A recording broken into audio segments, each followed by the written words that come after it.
I live my life by one saying: if you really want to do something, you'll find a way. If not, you'll find an excuse. Okay? I instill in my academy a no excuses policy. I don't want to hear anybody's excuses. I don't make excuses of my own, so I'm not going to listen to anybody else's. Once people get that, you know, I surround myself with positive people, people that are exactly like me.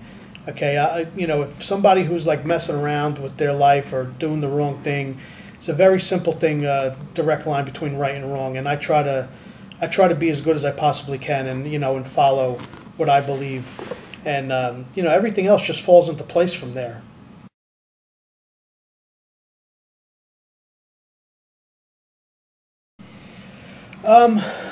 It's a tough question. My thoughts on competition in jiu-jitsu, you know, I believe everybody should compete at least once. You find out a lot about yourself when it comes to competition, okay? It's the closest thing you're going to find to like a real life like street fight, unless like you're somebody who's constantly getting in trouble all the time. But, you know, the competition scene is constantly changing, okay? I don't think it's for everybody, you know, depending on which event that you're going in, they're all different. You know, I recommend going in the good ones. The ones that are cheaper are usually that way for a reason. You know, and you know, you got to find a proper set of rules. Like a lot of these rules are just people are making stuff up on the fly. They have bad referees. You know, if you're going to compete, you know, I think it should be a good experience for people. And I hope the people that are in charge of the competitions, that's their sole focus. You know, trying to make it a good experience for people. As far as MMA goes, I'm not as big a fan of MMA as I used to be. I think there's a lot of rules and there's a lot of politics involved in MMA. Like, you know, I liked it better. I'm old school. I liked it better in the beginning when, you know, I like pride rules with one long round instead of these short rounds. You know, and there's people out there, quite frankly, to be honest with you, if they went back to the UFC 1 rules, they would never want to fight. You know, guys are champions because they would never be able to finish anybody. I think the rules are definitely go against jiu-jitsu, okay? You know, short rounds, you basically have 5 minutes to take somebody down, submit them, otherwise they stand back up. And now, to appease drunk fans, they start standing up fights or even earlier than that, which I never understood. You know, the people should need to educate themselves, not us appease the people who are uneducated.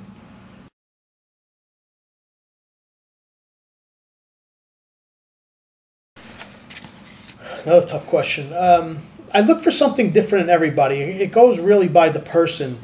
I'm not going to ask an older gentleman who's like in his 50s to consistently submit people that are like in their 20s, okay? Performance is definitely the number one thing, okay? You always want to be able, can the person perform the moves on people of their weight, on people bigger than them, on, you know, people their own age, you know, can they do it? Again, going back, I will never expect somebody, I won't ask people to do things they're not physically capable of doing. If people have like any type of, what's the word I'm looking for here, like deficiencies, like I'll take that into account.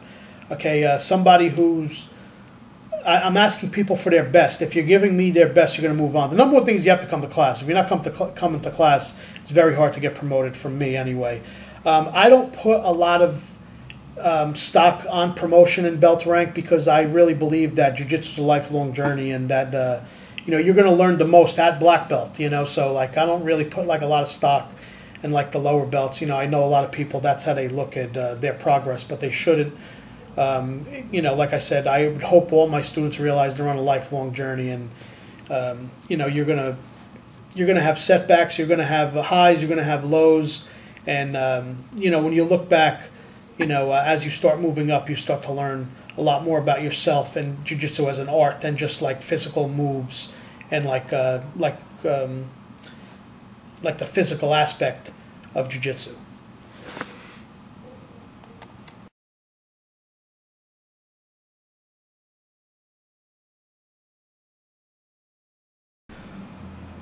Well, I wish there was one unified set of rules that everybody was using. Everybody seems to be using different rules, okay? The biggest events, I think there's too many rule changes and too many rules. they need to do a better job of getting the new rules that they put in place out there to the competitors, the coaches, and the fans. Okay, you can't continue to just give answers like, oh, well, come to a rules meeting if you want to learn. Well, I mean, this is a video age now. You can put the stuff online and put it on a website, and like everybody would learn it a lot quicker than trying to organize meetings across the country for everybody to go to.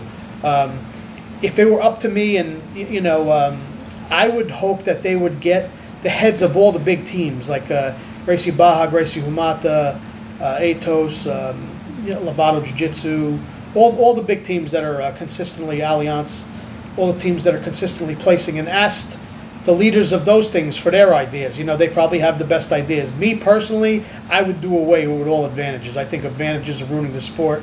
I think people play for advantages. I was just talking to a very high-level competitor the other day, a guy who was an old school guy who was a 4 or 5-time world champion, and he was talking about it too. This year at the Pan Am alone, 5 out of the championship matches were won by a referee's decision, with both guys raising their hand at the end of the fight, and they don't know if they won. The fans don't know if they won. I think they need to go back of like the old, to the old school way where people are trying to finish each other and pass the guard or take the back or sweep people and not play for like advantages. I think a lot of the stalling aspects come from the advantages as well. And I wish the lightweight division would get back to just everybody doing like 1 or 2 moves. The lightweight division back in the day of like Hoyler Gracie and Liazinho and all of those guys back then, Soka, that was the greatest division. And now it's just a bunch of guys spinning on their heads trying to berimbolo each other. I'd like to see a lot more than that from the lightweights because they're usually the most technical guys.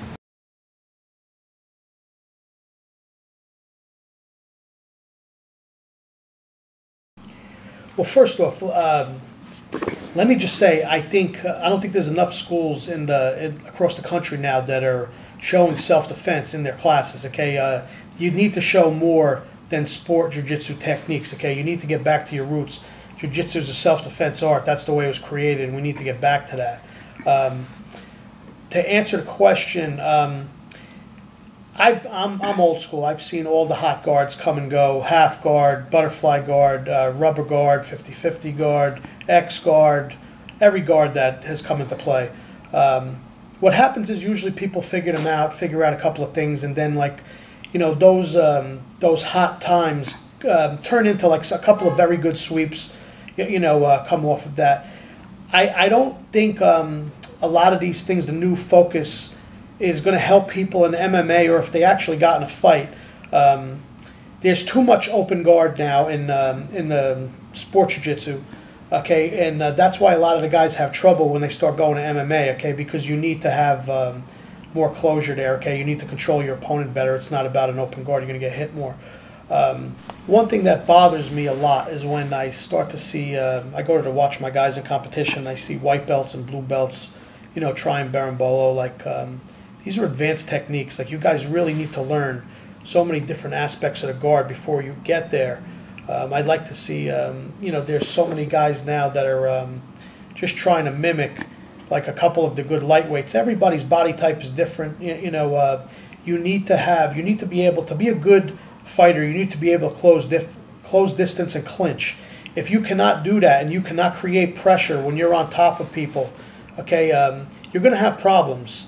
Okay, and I think a lot of the, the new hot things in like the sport jiu-jitsu now, I don't think they're going to transfer over to MMA very well. I think you're going to start to see a lot more jiu-jitsu guys having trouble with that change. And lastly, one thing that I actually saw a very high-level competitor say this the other day, and this really bothered me, how they was talking about like lightweights, how they should train with people their own size. I mean, that is so incorrect. That's not what jiu-jitsu was created for. Jiu-jitsu was created for larger men to be able to defend themselves against bigger opponents. And, I just heard, it was funny, I was actually recently at a Hoist Gracie seminar, and Hoist Gracie made a great point about this very subject, where he said, if somebody comes up in the club and pushes your girlfriend or pinches your girlfriend in the club, are you going to stop and say, hey, is anybody here my weight class? Like, you need to be able to defend yourself against people of all size, all shapes, all all different kinds of people, okay? Like, to just worry about, like,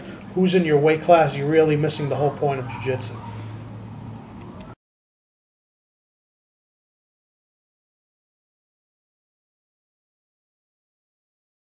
Wow. Who wrote these questions, man? These are tough questions. I want advanced copy next time. In history, I would obviously say Helio Gracie, Carlos Gracie, and Hollis Gracie. Realistically, now, oh boy, I'd have to say Hickson Gracie. I would say John Danaher, but I'm lucky enough to be able to do privates with John Danaher whenever I want. John Danaher's on a different planet. But I would say Hickson Gracie with Salo Ribeiro and Haja Gracie being a close second. But Hickson, I could learn, I could watch interviews of Hickson speak all day long and learn stuff. I learned so much just by watching video of him. I would love to be able to pick his brain for an hour. I'd say Hickson Gracie.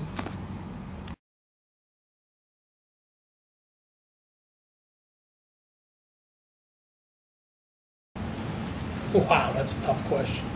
Let me see. Let me think about this one. 5 things every... Okay. One is definitely, everybody should have at least one good gi. Okay. Second, a mouthpiece. Third, a cup. Fourth, I recommend everybody read the Gracie Way. Everybody should have the Gracie Way. You should learn the history of jiu-jitsu. And... fifth, everybody should have their own book. I have a book that I've kept since I'm a blue belt of a lot of the things that I've learned, and I keep that with me, and I break it down into each position, like mount top, mount bottom, side mount escapes, side mount passes, submissions, stuff like that. Everybody should have one of them. For advanced competitors, I'll give out a couple of recommendations as well. I really believe everybody should buy the World Championships and the Pan Ams every year and watch what all the top guys are doing. Those are the things to study. If you want to study 2 DVDs that I would definitely recommend, instructionals are all the Salo Ribeiro ones. Those ones just tremendous. And for new ones, Rafael Lobato series, his pressure passing is as good a series as I've ever seen. But before you do any of that, everybody should make sure they're training under a black belt and have a good instructor and a good school to train at and some good training partners. That's the stuff. So that's about 50. You asked me for 5, I gave you about 50. Okay, but those are the 5 I'd recommend. A gi, Gracie Way, your own book, mouthpiece, cup. I'm sure I forgot a bunch and I'll think of them later, but I can't do this over. So, peace.